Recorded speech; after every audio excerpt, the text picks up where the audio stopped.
ఈ నెల 19 నుంచి 22 వరకు జరిగే ప్రపంచ ఆర్థిక సదస్సులో పాల్గొనేందుకు సీఎం చంద్రబాబు సోమవారం దావోస్కు వెళ్లనున్నారు. వివిధ పారిశ్రామికవేత్తలతో ముఖాముఖి భేటీలు కార్యక్రమాల్లో ఆయన పాల్గొనున్నారు.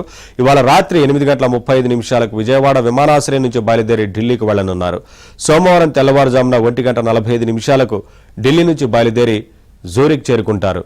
తొలి రోజు సీఎంతో స్విట్జర్లాండ్లో భారత రాయబారి మృదుల్ కుమార్ భేటీ అవుతారు.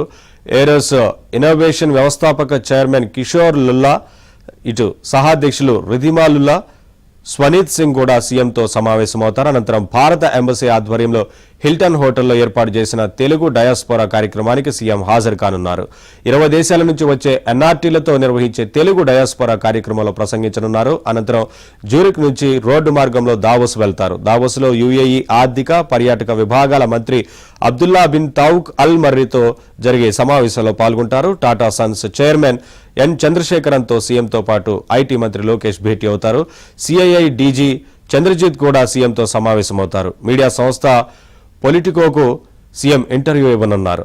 ట్రాన్స్ఫార్మింగ్ గ్లోబల్ ఎకానమీ సెషన్లో సీఎం ముఖ్య వక్తగా ప్రసంగిస్తారు. ఏపీ లాంజ్లో నిర్వహించే బిల్డింగ్ ఇండియా ఇన్ఫ్రాస్ట్రక్చర్ కార్యక్రమంలో కేంద్ర మంత్రులతో కలిసి సీఎం పాల్గొంటారు. వాతావరణ మార్పులపై ఫైనాన్సింగ్, రీజనరేషన్, మొబిలైజింగ్ క్యాపిటల్ పేరుతో నిర్వహించే మరో కార్యక్రమంలోనూ పాల్గొంటారు. మొత్తంగా దావోస్లో 36 కార్యక్రమాల్లో సీఎం పాల్గొంటారు. ప్రభుత్వాల మధ్య జరిగే 3 సమావేశాల్లో, పారిశ్రామికవేత్తలతో జరిగే 16 1-to-1 సమావేశాల్లో పాల్గొంటారు. వీటితో పాటు 9 రౌండ్ టేబుల్ సమావేశాలు, ప్లీనరీ సెషన్స్ లో పాల్గొంటారు. ఈ నెల 22న దావోస్ నుంచి జ్యూరిక్ చేరుకొని అక్కడి నుంచి బయలుదేరి 27వ తేదీన ఉదయం 8:25 హైదరాబాద్కు చేరుకుంటారు.